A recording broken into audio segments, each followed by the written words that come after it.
Bienvenue à ce nouveau numéro d'Eco7. Avec vous, nous allons faire le tour d'horizon de l'actualité économique.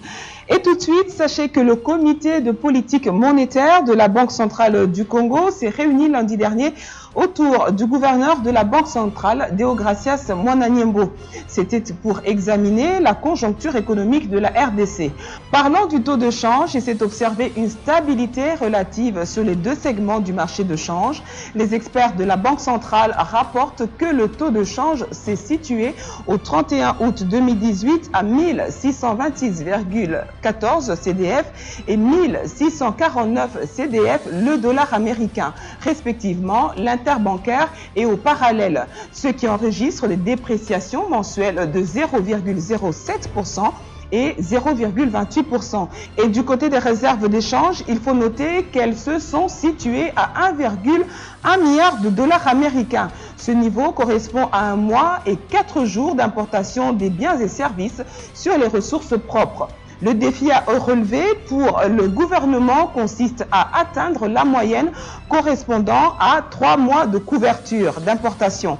Au regard de ces analyses, le CPM estime faible les risques de perturbation du cadre macroéconomique à court terme, raison pour laquelle il a décidé de maintenir des dispositifs actuels de la politique monétaire. Ainsi, les coefficients de la réserve obligatoire sur les dépôts en devises à vue et à terme sont maintenus respectivement à 13,0% et 12,0%, tandis que ceux pour les dépôts en monnaie locale et à terme le sont à 2,0% et 0,0%. Le taux directeur de 14% reste aussi inchangé. Et puis les réalisations de la production à la fin du mois de juin de l'année en cours ont conduit à une légère révision à la baisse du rythme d'accroissement de l'activité économique en 2018. Ce dernier demeure solide par rapport à l'année 2017 avec un taux de croissance estimé à 4,1% contre 3,7% d'une année à l'autre. Cette progression de la croissance économique, d'après le CPM, reste tirée par le dynamisme de l'activité dans les secteurs primaires et tertiaires, en dépit du fait que l'optimiste de l'opinion des chefs d'entreprise soit affecté avec un solde établi à plus 1,8% du mois d'août contre 5,9% le mois précédent. Le président du comité de suivi de la paye des fonctionnaires, M. Jean-Louis Kayembe, s'est entretenu avec les médias tout récemment. C'était au cours d'une matinée de presse, l'occasion pour lui de faire savoir que l'effectif des agents et fonctionnaires de l'État payés par voie bancaire a atteint 83,3% en date du 13 septembre 2018 et les reliquats de la paye occasionnée par la réforme ont dépassé 115 milliards de francs congolais. La paye par voie bancaire est devenue la règle et celle par le truchement des comptables une exception. Jean-Louis Kayembe a aussi soutenu que dans les grands centres urbains et les territoires où sont installées les institutions financières retenues par la réforme, la paye se déroule dans le mois. En dépit de quelques écueils qui continuent à s'observer dans les territoires dont les voies d'accès sont quasi inexistantes, faute d'infrastructures de base et d'attrait pour les banques, les résultats restent à ce stade quand même palpables. Le président de la paye des fonctionnaires pense qu'il convient d'ajouter à ces résultats les milliards d'économies nées de l'assainissement du fichier de la paye grâce à la contribution des banques et des institutions financières qui n'hésitent pas à communiquer les personnes non identifiées après un délai d'attente raisonnable. À cela s'ajoutent les missions de contrôle réalisées conjointement par les acteurs concernés et les acteurs de la chaîne de dépenses. Une cérémonie de remise de trophées dans les différents domaines économiques a été organisée par Forbes USA Best of Africa. C'est ce qui s'est déroulé aux États-Unis d'Amérique. Et parmi les nominés, l'Office de gestion du fret multimodal OGFREM. Son directeur général, Patient Saïba, était présent. Il a reçu le mérite d'être primé grâce au projet du port sec de Kasumbalesa. Le titre qui lui a été décerné est celui de meilleur projet d'infrastructure pour l'Afrique australe. Dans sa déclaration, le directeur général s'est félicité pour ce projet qui est en fait une fierté pour notre pays. Cette cérémonie de remise des awards a eu lieu dans la soirée du jeudi 27 septembre dernier devant un parterre d'hommes d'affaires venus du monde entier et qui étaient réunis à New York. Il faudra aussi signaler que c'était aussi l'occasion pour le patron de l'OGFREM d'expliquer aux participants le contour du projet de construction du port sec de Kasumbalesa qui se réalise actuellement à l'initiative du président de la République Joseph Kabila. D'ailleurs, on apprend que cette imposante infrastructure de Kasumbalesa va générer plus de 5000 emplois et va être le prolongement de 7 ports maritimes de l'Afrique. Le comité de pilotage mis en place par le gouvernement en vue de l'assainissement et réforme sur l'environnement du climat des affaires vient de valider la feuille de route des réformes Doing Business 2020.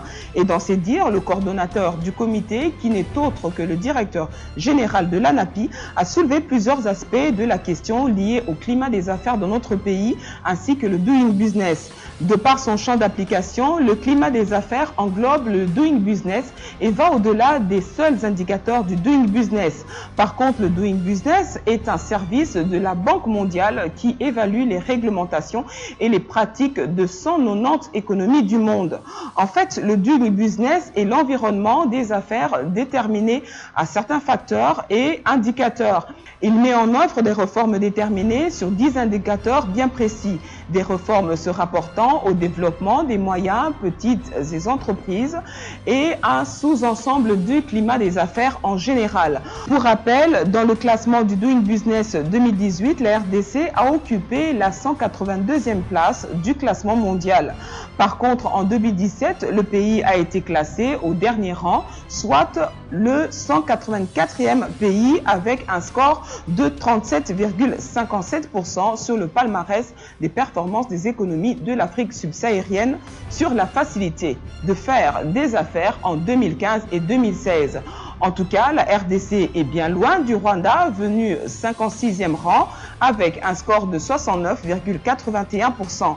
Ainsi, le pays aura gagné 2 places sur le palmarès, donc on reconnaît quand même des efforts substantiels fournis par le pays dans certains indicateurs, à savoir la création des entreprises et le règlement de l'insolvabilité.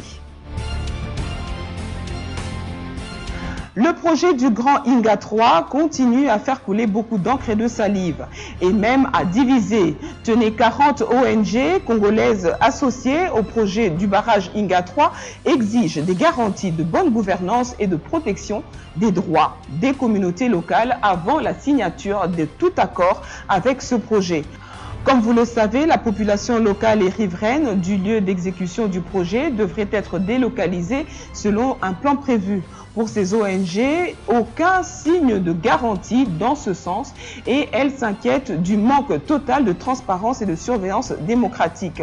Avec une capacité estimée à près de 10 000 MW, Inga 3 pourrait aider à réduire le déficit d'électricité en RDC et dans une grande partie de l'Afrique. Étant donné que le pays dispose d'un potentiel de 100 000 MW en hydroélectricité, les ONG suggèrent la création de plusieurs mini-barrages à travers le pays. Les potentiels en hydroélectricité, Kinshasa a de l'énergie à revendre. Le ministre de l'énergie, Ingele Ifoto, l'a fait savoir au cours de la conférence Expo Béton tenue récemment à l'hôtel Pullman. Les rapides de Kinsuka, situés à 25 km de Kinshasa, constituent le site approprié jouissant d'un potentiel de production d'environ 900 MW d'électricité. Des études de préfaisabilité qui ont été menées ont démontré une capacité de 600 à 900 MW. Mais maintenant, il va s'agir de faire des études de faisabilité qui devront coûter environ 25 millions de dollars.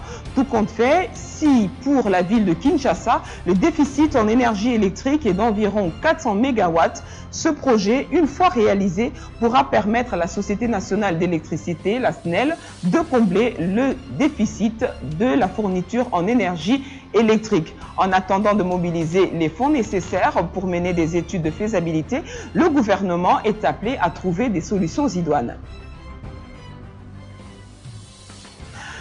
Une pétition qui a réuni plus de 20 000 signatures des communautés riveraines du parc de Virunga Objectif, dire non à l'exploitation du pétrole dans le parc.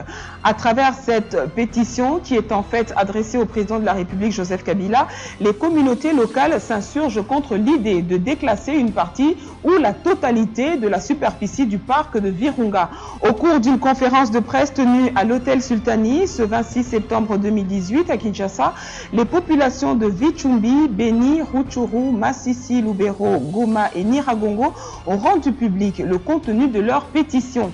Pour rappel, il y a quelques années, le gouvernement congolais avait accordé à la multinationale britannique Soko l'autorisation d'exploitation du pétrole qui empiète sur le parc des Virunga, un parc classé parmi le patrimoine de l'UNESCO. Les communautés locales n'ont jamais été d'accord avec cette mesure gouvernementale et la compagnie pétrolière avait suspendu en 2015 ses activités d'exploitation.